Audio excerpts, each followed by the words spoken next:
Amid the Moscow crisis, Russian TV was mocked for reporting on winter storms in the US. As Russians struggle with power outages and frigid temperatures, a Ukrainian official made fun of a Russian state TV broadcaster for reporting on winter conditions in the United States. During a broadcast on the Russia 1 channel on Thursday, Anton Gashchenko, an assistant to Ukraine's Minister of Internal Affairs, shared a 43-second sample of Olga Skabeeva, anchor of the state TV show 60 Minutes. Russian propagandist Skabeeva mocks the U.S. weather while hundreds of thousands of Russians literally freeze, Gashchenko said on X, the platform formerly known as Twitter. Tens of thousands of people in Moscow and other regions of Russia have been without power for weeks. As they brave the bitter cold, some have taken to making video appeals. Russians complain about the cold and their forced reliance on gas stoves, heaters, and whatever else we can find to keep warm in one of the movies. Some people are trying to stay warm by starting fires in public places. So, 14 individuals lost their lives due to the exceptionally low temperatures in the U.S., Skabeeva, a Kremlin publicist, started.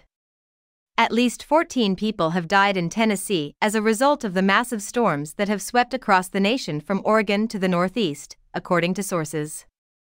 News source in the UK, according to The Independent, temperatures in the northern part of the nation fell below -20 C, -4 F.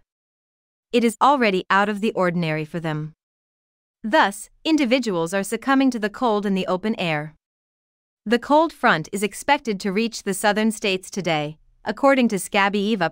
60,000 Oregonians are currently without power. There was a transportation breakdown due to the weather. More than 10,500 flights had to be cancelled. At the same time, it was roughly -30 C, -22 F, in Moscow at the start of January. Things appear to be okay at Oymyakon, where the current temperature is -55 C, -67 F, Skabeeva remarked. One ex-user mocked her comments by saying, "The fact that they mentioned Oregon makes me laugh. No one in Oregon is going to die from a few days of power outages and freezing rain, at least not me.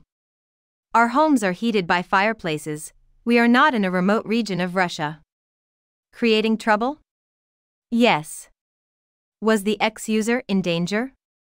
No, they wrote. People in Moscow's Selyatino neighborhood have been describing the current scenario as some kind of struggle for survival, according to the Russian Telegram channel ASTRA. Can you think of a global news story that Newsweek could cover? Where do you stand on the conflict between Russia and Ukraine? More than 500 Russian military locations had their building plans taken, according to Ukraine's military intelligence agency, the GUR, on Friday.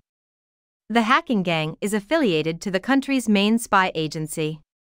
Blackjack hackers broke into a Russian state-run company that did construction work for the military of President Vladimir Putin. The organization has ties to the Security Service of Ukraine, SBU. Blackjack successfully obtained almost 1.2 gigabytes of sensitive information. Newsweek has sent an email seeking comment from the Russian Ministry of Defense. More than 500 Russian military bases around Russia and in regions of Ukraine seized by Putin are included in this data set. The Russian Army's command center, air defense sites, and armament storage facilities are all part of this.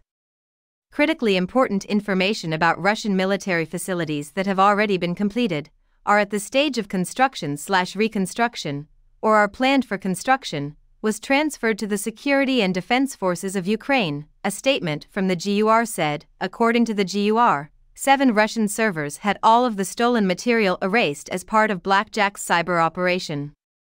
The hackers also crippled 150 machines, according to Ukraine's news agency Interfax. The Russian special construction crew actually lost access to all of their data and backups.